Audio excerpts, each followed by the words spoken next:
Well, welcome to week 4. We've passed the midway point of our class now, and in this week our focus is going to be on gaming economics. And we start off chapter 4 in our textbook with, I think it's a fun quote from Julian Dibble. And the book is Play Money, or How I Quit My Day Job and Made Millions Trading Virtual Loot. And Julian says this is a quote: "On Tuesday, March 11th, 2003, I announced to my family, my friends, and anyone else who happened to look at my website that I was embarking on a new profession. I was going to start a business selling make-believe commodities, and I was going to get rich doing it." End quote. So that's our starting point for this week: making money selling virtual items online. And this was from 2003, and so we're going to look at roughly 20 some years of this attempt to be able to make money selling virtual items online. So this chapter looks at ways to earn money inside video games in two distinct ways. So the first is with traditional web gaming, such as something I'm sure you're familiar with, Second Life. And the second is on the blockchain. And we begin with a game called Archia's Virtual Tower Sale in 1997. So 1997, late 1990s. Ultima Online was just coming out around this time.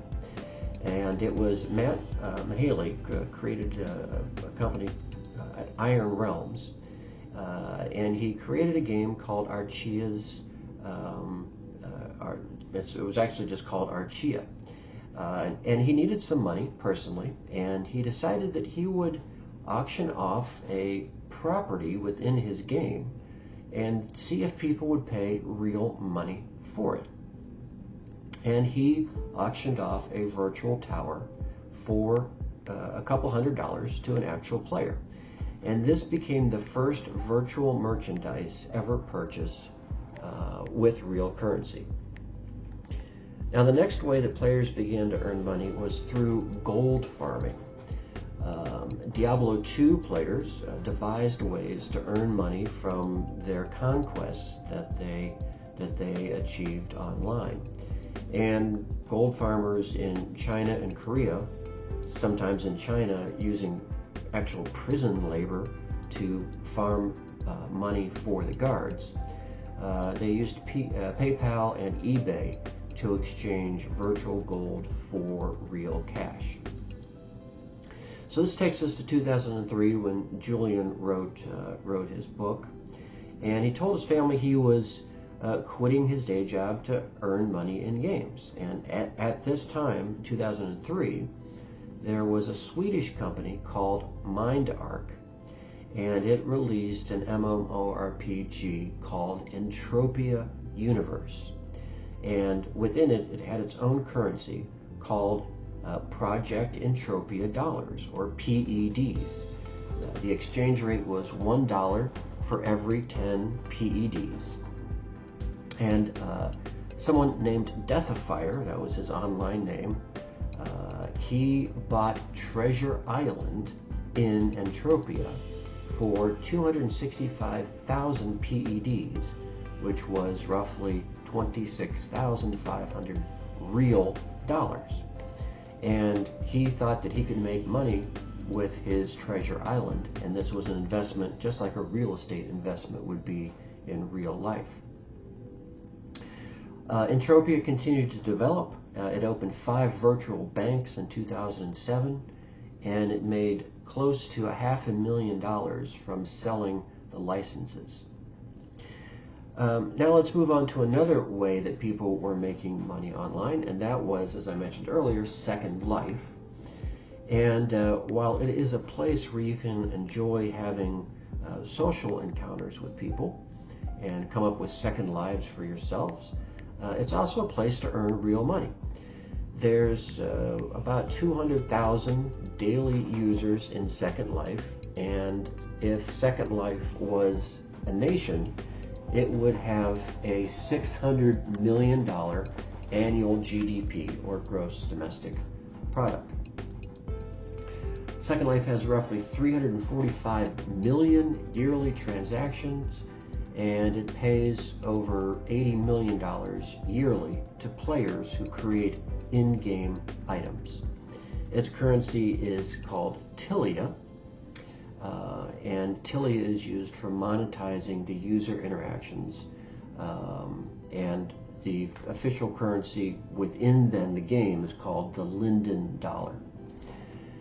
So those are some of the ways to earn money with traditional web-based games. But now let's take a step back from these individual games and look at the economics of the video game industry as a whole. Now, it generates $250 billion in yearly revenue. That's $250 billion.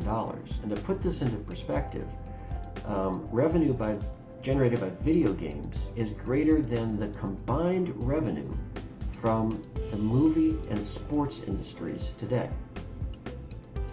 So with all this money coming in, is there a problem with how people earn money in games like Second Life?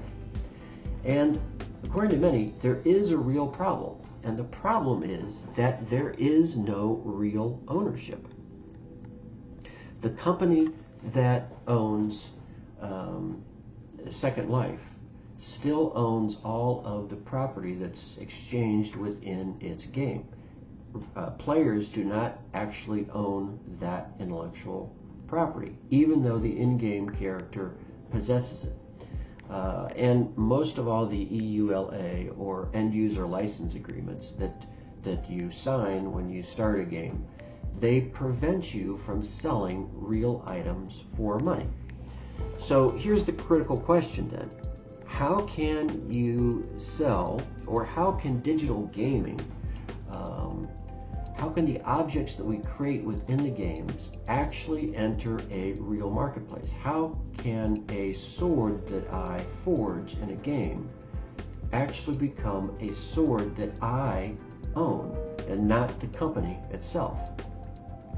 Now, the answer to that potentially is blockchain gaming. So in this chapter and in this discussion today, we're going to have a debate.